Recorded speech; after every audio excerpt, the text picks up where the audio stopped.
This week, our beautiful sun, the sun within us, our consciousness, is activating gate 34 in the I Ching. The transformational path of this frequency moves from the shadow of force to the highest vibration of majesty, and it's via the path of strength. The I Ching are a living transmission of the divine, of consciousness. The I Ching, Book of Change, are 64 frequencies. They're an ancient wisdom from thousands of years ago. In the 1960s, when humanity discovered the 64 genetic codons, our DNA, magically they have the same mathematical formula, geometry, as the ancient I Ching.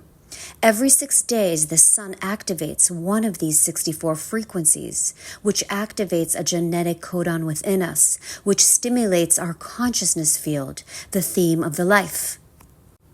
When we enter into contemplation with a particular I Ching, especially with the I Ching the sun activates each week, the life sends us experiences we need to unlock the shadow, the teaching, and raise our vibration, which awakens the divine within.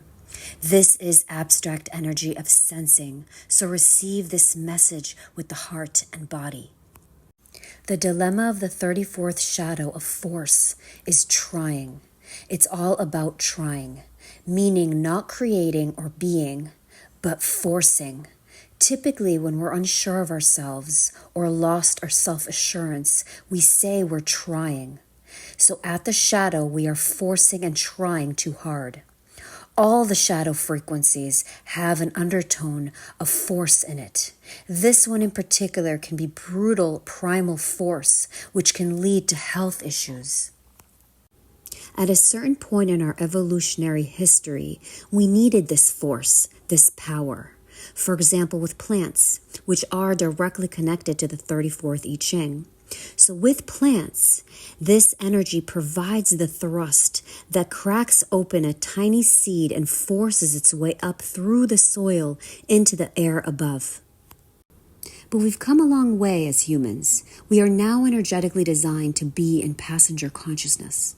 But every time we forget our heart and trust in the life, we fall into the shadow consciousness of force, of trying hard. It's a state of stress that we get into when we think we have to make our own destiny or that we have any control of outcome. Our mind has its own ideas about where it wants to go, and we try to make those events go according to those ideas that lead to huge problems. You see, the problem is when the life doesn't want something to go a certain way and you try and force it, you're creating enormous stress inside the body. You are going against the universe. Our DNA is screaming at us to stop, but at the shadow, we're not good at hearing. It doesn't hear at all. This shadow can be dumb like that. So in other words, you keep trying and trying and trying to force something until you fall down exhausted or even dead. Until the day we realize there must be another way to the life than this. Most humans live like this most of the life. Try visualizing with every cell of your body, forcing a round peg into a square hole. Let that impulse be felt in every cell of your body. That is what you're doing to your body each time you're trying to force something or try too hard when something isn't working. We actually came here to experience effortlessness. You will see that there's another way, an easier way, a more enjoyable way. We didn't come here to struggle and force things in the life. This I Ching at the shadow can be very painful, which is connected to our spine, our breath, and our movement. It's connected to our physicality. Our spine is amazing. It holds all the tension of the life.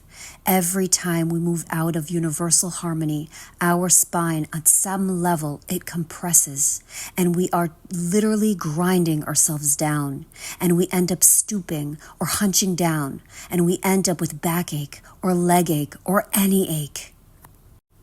It's all about the spine, and you can't be aware of the spine without being aware of your breath. As we breathe, the fluids move up and down the spine, and as we move, the fluids are pumped along the spine.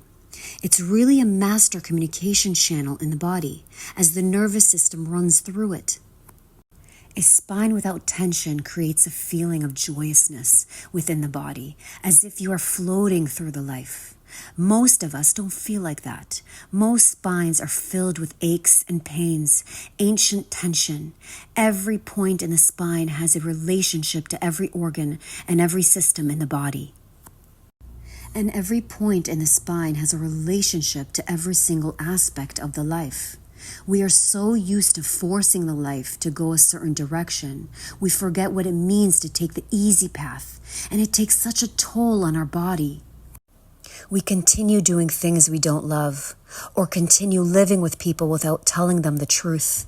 We fear change, and therefore force ourselves to stay in situational loops that give us the illusion that we're safe. And our body registers this pattern that we're stuck in through illness and pain. If you really want to understand the 34th shadow, you must go into the body. You need to go into the pain, into the body, and just be with it, feel it, embrace it, accept it, and hold it as long as needed. Have the courage to listen to it. We must stop trying to deflect it, avoid it, or try to fix it externally. It's never going to work. It is there because of something we are doing or not doing. The deeper we listen to this shadow, the more attuned we become to where the life wants us to go. And then finally we can let go of trying. What a difference that makes. The 34th gift, the way to alchemize the shadow and raise the vibration, strength. The difference between the shadow and the gift can be summed up in 3 words. Easy is right. That's simple. If you follow these 3 words, it has the power to change the life, the world. Like all great wisdom, it takes some penetrating to internalize its meaning. So it doesn't mean to sit back and surf the life, even though that is a beautiful way to be. The reference here is strength. So in the West, we have misunderstood the meaning of strength. We don't know what it really means.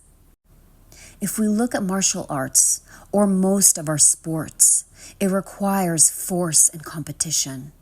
But when we go to the ideals of the East, you can see that the Oriental mind is more feminine and intuitive and has understood the truth of strength. True strength is effortlessness. It's flexible. The 34th I Ching is all about movement and breath. So in the East, they have learned to listen to the rhythms of the life inside the body as they look at the animals and birds for inspiration. If you ever observe and contemplate animals and creatures, they don't move, they are moved. They don't try, they flow. And that's a massive difference. I know it takes a lot for the Western logical mind to understand this, but strength is flexibility and flow rather than force or aggressiveness. And many times, strength is about not moving at all.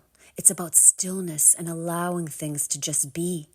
When we apply these teachings into the life, it makes a huge difference because on every level, true strength comes through the feminine. The easiest fight is the one you avoid in the first place. You simply don't provoke through force. And if you need to make a stand, then your inner strength radiates from your center, your inner core. And this is the difference between inner strength and outer strength. The shadow consciousness always focuses on outer, on display, on dominance or control. But true strength arises from the core of your being, from your trust in the whole, which is rooted in your core stability from within. The moment you are in alignment with your higher purpose, you have access to unlimited inner strength because you have the weight of the whole cosmos moving behind you. Everything to do with transformation is awareness. Every transformational path is fueled by your awareness to the shadow patterns.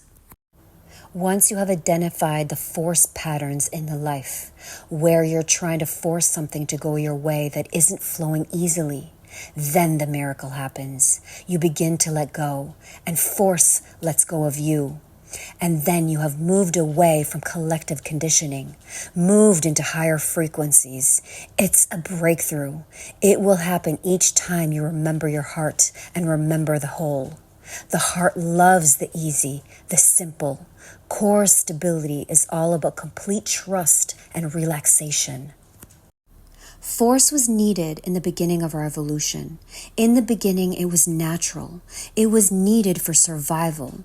So it does need to be trusted on some deep level. It had a purpose for us. But something remarkable happened when our spine became vertical. Our brains started developing differently.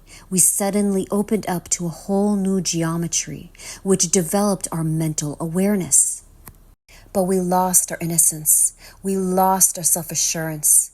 The phase of evolution that we are in now is helping us open up to our heart, open up to our feminine side, open up to the part of our nature that is holistic, and learning to trust in the whole of the life, which includes irrational and intuition. You see, since the late 1700s, we all have the ability of passenger consciousness, of being the observer of the life, of letting go and trusting in the destiny, which opens us up to our intuition and the direct inner knowing through the body's wisdom, the body consciousness, embodiment. So when you're aligned with your core stability through your spine, through your breath, you're anchored within your belly, your center, and you just know things. It's mysterious. And this is the 34th gift. You feel truth within each cell in your body. It's not about display. It's hidden. A person moving from their inner center, talking and sharing from their inner center, has a vibration, a radiance of strength around them. So strength comes from self-assurance. It's completely different than confidence. It's self-assurance, certainty from the cells of the body, your inner truth. When you know on a physical level, the answers are always so simple because it doesn't come via the mind. It emerges from your center as effortless knowing, the no mind, or flowing movement, kind of like how the animals move and flow. It changes everything, literally everything. You no longer need to force anything because you already know everything. The 34th city, the highest vibration, majesty. Majesty is beyond strength. It has no connection to the Maya. It's not connected to strength or weakness. It's beyond them both. The 34th city, like all the 64 cities, bring a level of reconciliation, repairing the world in some way. In the mystical Jewish Kabbalah, it's referred to as tikkun olam, the repairing of the world. The cities are a binding force that bring harmony wherever they go, through majesty, being the God in the room, reflecting pure love in the room. Majesty is not on display. It's hidden. It's mysterious. It's humble. It's subtle. Majesty is our truest nature, love, divinity in movement, consciousness at play, no agenda, just pure love. I empower you this week to create space, get to higher awareness, notice your thoughts, feel all the sensations that come up in the body this week. Shine the light of awareness this week to anything that you might be forcing to go your way that isn't flowing easily, and sit with it, be with it, breathe into that sensation in your body, and try letting go just a little bit. Be blessed.